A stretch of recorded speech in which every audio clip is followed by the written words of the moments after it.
Argument Alice, Framework Freddy, Comparison Connie, Structure Sam, Delivery Danny, Rebuttal Rosie are the Dialogy Debate Super Team. They are here to help develop your superpowers.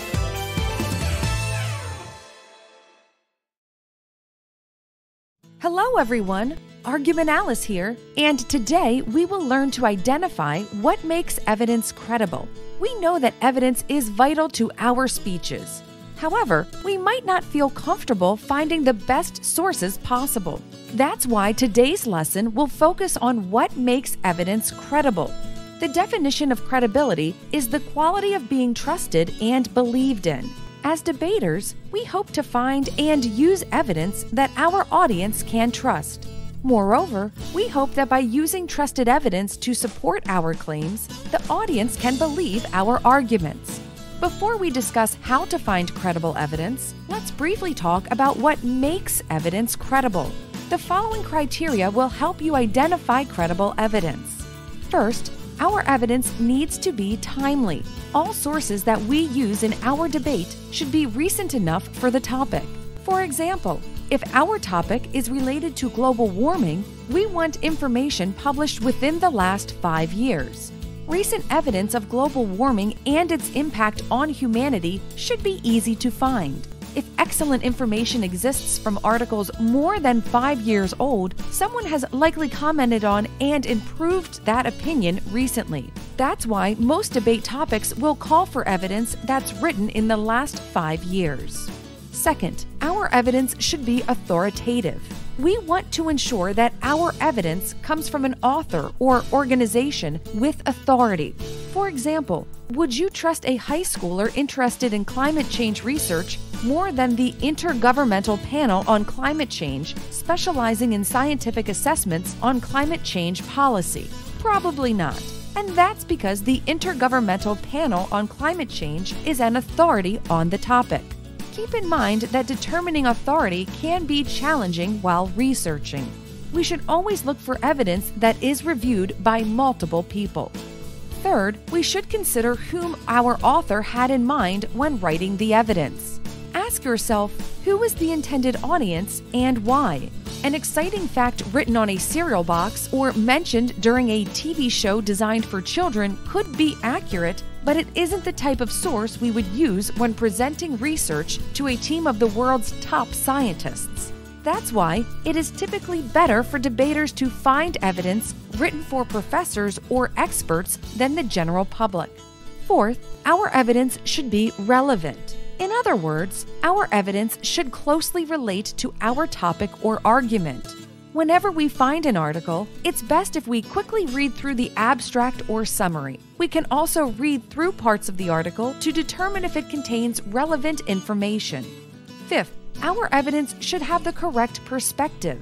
Evidence written to mislead the audience is known as biased evidence. We should avoid biased evidence at all costs. For example, if a soft drink company writes a research paper about the benefits soda has on your health, there is a good chance that the research is biased.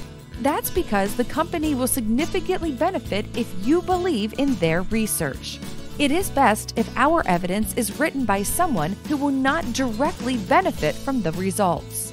Now that we know the 5 elements to evidence credibility, let's look at an example from a debate. Imagine we are debating the topic, people around the world should switch to electric vehicles by 2030.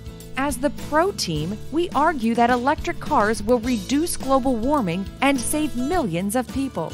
In this scenario, our team should find timely evidence from the last few years that support the use of electric cars. Since their invention, there have been massive improvements in the range, efficiency, and affordability of electric vehicles. Evidence from the 1990s or early 2000s would be far worse at proving how amazing electric cars are because the technology has improved significantly. Moreover, we want to ensure our supporting evidence is authoritative. If given a choice between 2 sources, BillyBobBlogspot.com or the International Council on Clean Transportation, which would you choose? Hopefully, you answered the latter. Even if this random Billy Bob person is amazing and qualified, the International Council on Clean Transportation is known to be an authoritative figure on the debate surrounding electric cars. Next, we want to consider the audience. Our International Council on Clean Transportation evidence was written with the general public in mind. An ordinary person could read and understand our evidence. This is a benefit when compared to evidence written for atmospheric scientists and economists. For example, evidence written for the general public might say, electric cars can be mass-produced and have the potential to reduce CO2 emissions by 60% compared to gas vehicles. Compare this to evidence written from atmospheric scientists and economists, which might say, GHG costs using gas-powered cars are currently 90 to 1900 euros per metric ton of CO2 and could potentially decrease to 600 to 1500 euros per metric ton. GHG abatement costs for an electric vehicle are 250 to 700 euros per metric ton and could drop even lower. See how confusing this atmospheric science evidence is compared to the evidence written for the general public? That's why we need to keep our audience in mind.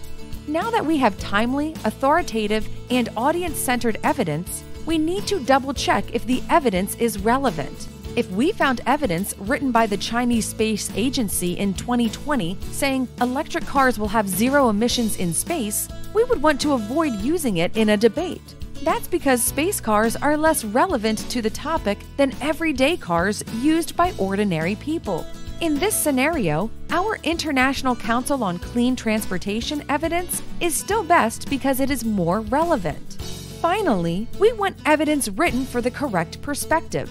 Tesla, an electric car company, publishing evidence about electric car emissions is different than our International Council on Clean Transportation evidence.